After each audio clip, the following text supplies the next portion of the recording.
A lot of you were not ready for bariatric surgery. Let me be the one to tell you.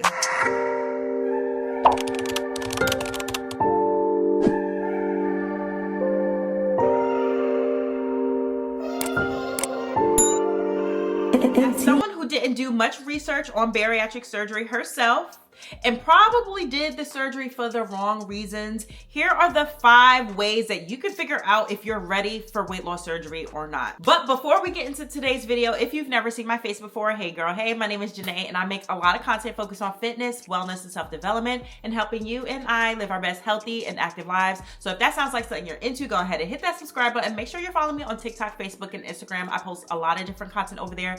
Give this video a big thumbs up. And comment down below and let me know, are you ready for bariatric surgery? When is your bariatric surgery? And if you had it, how are you feeling now? Do you feel like you was ready even though you already got cut open?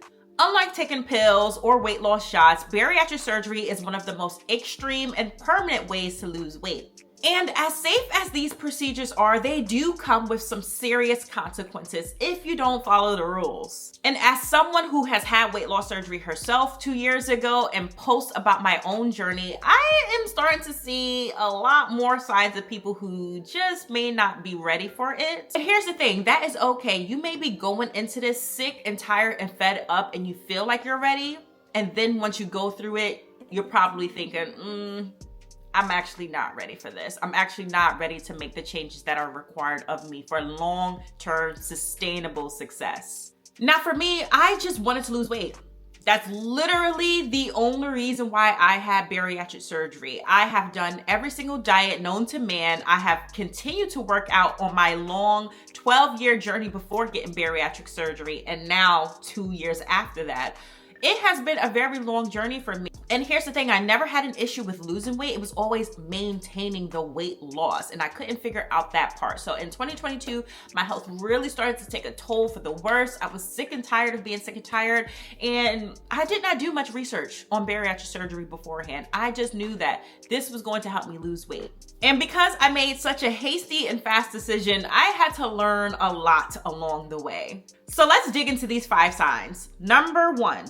Self-reflection. You are not ready to call yourself out on your own shit. You're not ready to do that. You're not ready to look in the mirror and tell yourself what your problems are. And now don't get me wrong, especially as a woman, I understand we deal with some internal issues like PCOS, insulin resistance, Hashimoto's, hypothyroidism.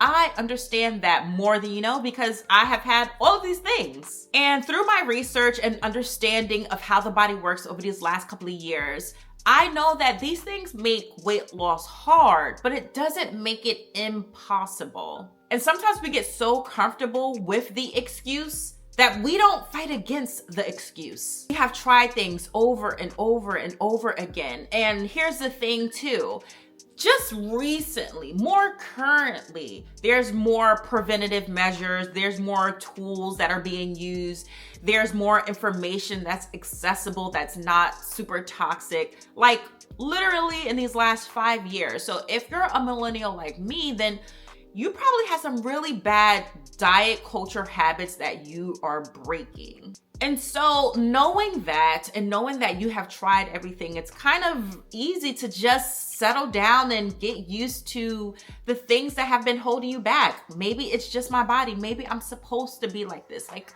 maybe I can't do it on my own. But what you have been failing to do is having the hard, honest conversation with yourself about your habits. You haven't been moving your body. You haven't been eating the right foods. You've been emotionally eating and you need to seek therapy instead of seeking what's at the bottom of that food bag. And I'm not saying any of this to be nasty or disrespectful to your journey because this is a talk that I'm having with myself. I had to have this same talk with myself. I knew how to lose weight.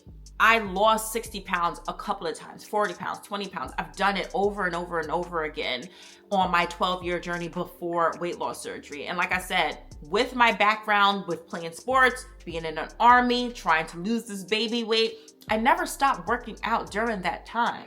And so, yes, I had these internal issues that was making weight management incredibly hard. And I did not have the information to know how hormones work and how all of these things work. But I can't sit here to you and lie to myself and say my habits and behaviors were not a contributing factor to my issues. I would go to fast food restaurants and order us food, but order me 2 meals and then eat it before I got in the house. Or the kitchen should have been closed a long time ago, and yet I'm getting up to use the bathroom. And while I'm getting up to use the bathroom, I'm also going to get a snack, and I'm not even hungry. Or I'm not doing enough throughout the day, and now I'm boredom eating, and I'm just snacking and graze eating and just doing all the things and knowing I'm not even hungry. Those are behavioral habits that you need to break. And so, yes, you can continuously rely and fall back on, your internal issues, the fact that you may have limited mobility, so you can't move your body, the fact that healthy food is expensive. So you can rely on those excuses, and they're very valid excuses, but they're just that, excuses. And until you do the work to reflect on your own habits,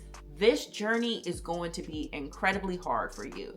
Because yes, while weight loss surgery will allow you to lose weight, after a while, the tool really just stops tooling. It's not going to work like it did in the beginning. And when life happens, when stress happens, when a death in a family happens, a loss of a job, a breakup, something happy happens, because I was a happy eater as well. No matter what that thing is, when life happens, when you are able to tolerate more food, when celebratory moments happen, and you are surrounded by food, what you're going to have to fall back on is the behaviors and the work that you did. But you can't do that if you haven't even called yourself out on those behaviors and habits. This leads me to number 2 on the ways that you may not be ready for weight loss surgery. And this is healing your relationship with food and fitness. Now, as somebody who posts in a bariatric content space, I consume a lot of content. I'm in some Facebook groups, I watch TikTok, I watch Instagram, and I look at other people's journeys, and it's very alarming to me. And I'm not coming from a judgmental place, but it just makes me think of how that person probably wasn't ready to have bariatric surgery. Let me give you a few examples. The big thing within the community is balance and moderation. And I can do a separate video talking about this. But balance and moderation, not wanting to feel so restrictive with their food. And I understand that because that's exactly what I'm on. But we can't even address balance and moderation if you don't even understand what your issues are with food to begin with that led you to the position that you are at to begin with. Going back to calling yourself out. How could you have done the mental work to figure out your issues with food if you're having a food funeral, is what they like to call it, right up into the pre-op stage of weight loss surgery? I've never even done this. I didn't even know this was a thing because I was still trying to lose weight, and I had to make sure I didn't gain any weight before my bariatric procedure. So the fact that people are doing food funerals and having this one last meal, this one last hoorah right before they start their pre-op stage is very alarming to me. It's very alarming to me because guess what? Food isn't going anywhere, you guys. It's not going anywhere. Or you're on your pre-op stage and you're just cheating. You can't even stick to the rules that are in place for you for 2 weeks. And guess what? I cheated twice on my liquid phase. So I'm not talking from some high horse here because I've done it. I've done it as well. I may not have done it with a 10-piece nugget, a large fry, and a large shake, but I definitely did it with some lean ground beef and broccoli, or some boneless, skinless chicken thighs and broccoli. I've only did it twice because I honestly was scared straight.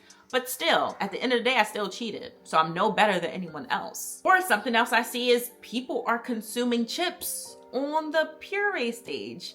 Do you understand that these different phases, food phases after weight loss surgery, is to ensure that your body is healing, your stomach is healing in a proper way?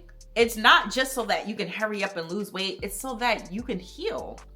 And yet people are eating chips, protein chips, but chips nonetheless, or asking if they can have oxtails and rice on the soft food stage. And it's like, Bro, like you can't be serious right now. And at this point, we're not even talking about weight loss. We're talking about your physical body and harming it.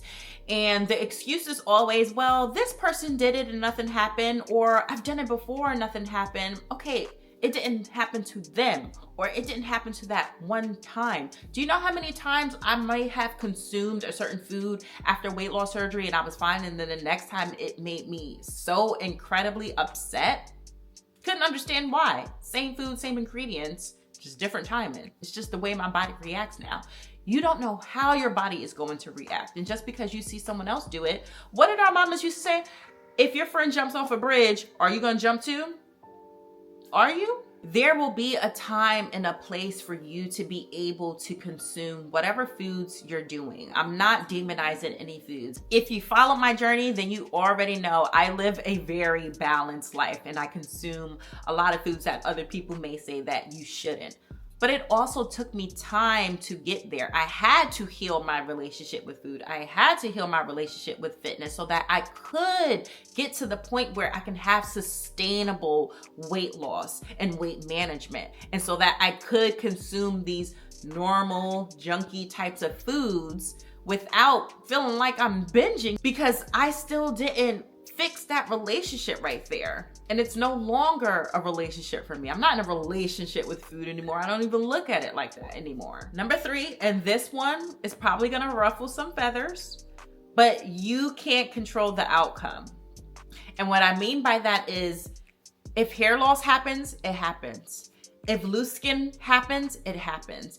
And if that is going to hold you back from this life-changing procedure, if you would like to stay obese because you're going to lose hair, if you would like to stay overweight with those medical issues because you're going to have loose skin, if those honestly insignificant reasons is what is going to hold you back, then you're not ready for it. And you're not ready to lose weight, period. Because true tea, that can happen with any weight loss method. If you are losing weight in a rapid way and a massive way, you can still lose your hair.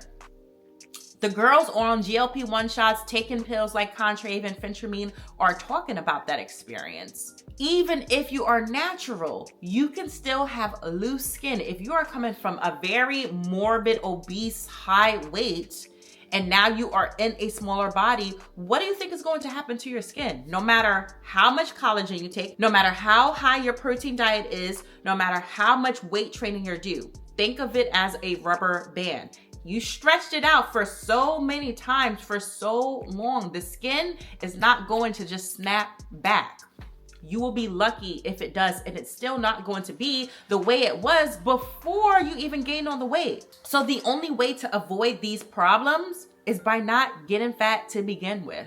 And again, I'm not talking from some high horse here. I have done a couple videos about my hair loss journey after weight loss surgery. I already knew it was going to happen to me. My hair is not the same. Yes, my hair is short now because I got a chemical burn. That is a separate story. But if you see here, you see my hair is very thin. My density is not the same after weight loss surgery. It's just something I'm gonna have to deal with. And the same thing with my loose skin. If you're watching any of my other videos on my channel, I'm about to have my phase 1 loose skin removal now to get an arm lift and a back lift. That is the name of the game. You can either deal with it or get it removed, but you can't avoid it, not 100%. So I look at it this way, especially because I evaluated my entire journey. I know that I have been struggling, and I know my health was taking a toll, and I have a family. So I'm going to allow the possibility of losing my hair keep me from being around for my kids. I'm going to allow the possibility of having loose skin prevent me from being around for my husband, for my friends, for my family. For me, I'm going to cut the quality and the longevity of my life because these things may happen. Number 4, you have unrealistic weight loss goals.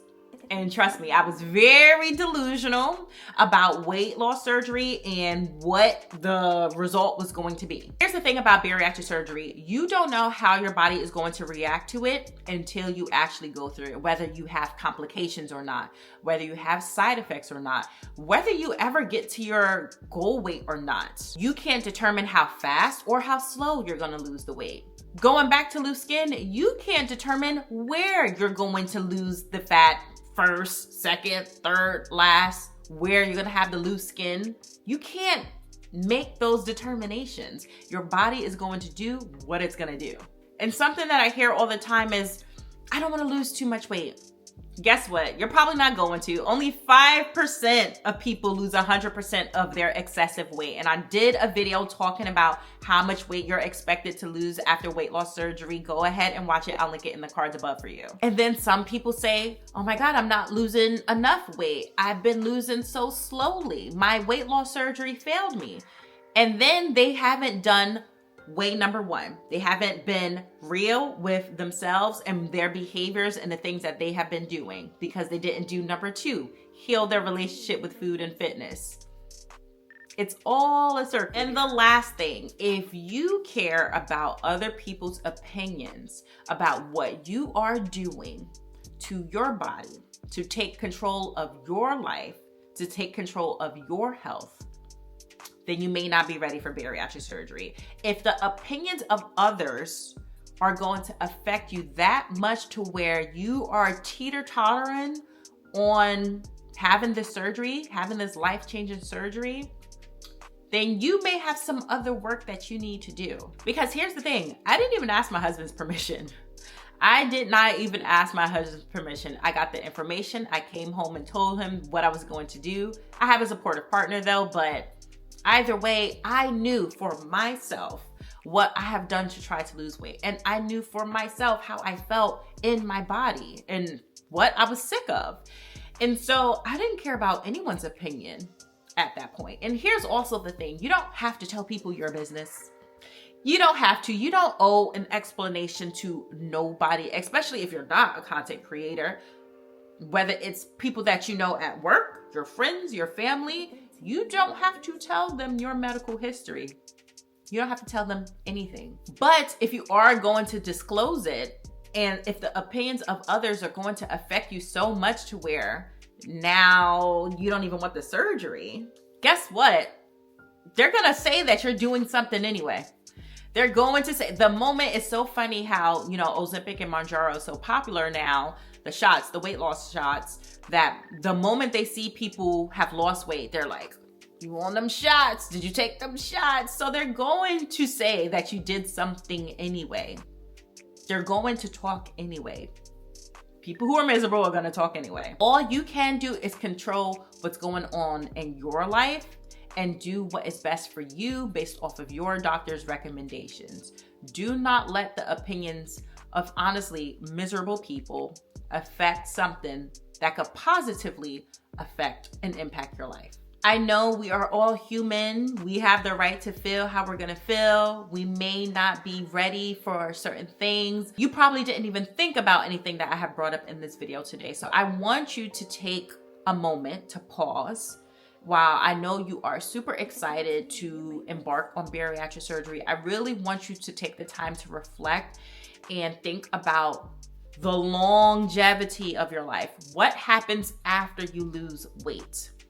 Physically and mentally, what is going to happen to you afterwards? Because everyone is so focused on just wanting to lose weight, including myself, that they don't think about the after. You have to maintain that weight loss. You have to continue to live your life after that.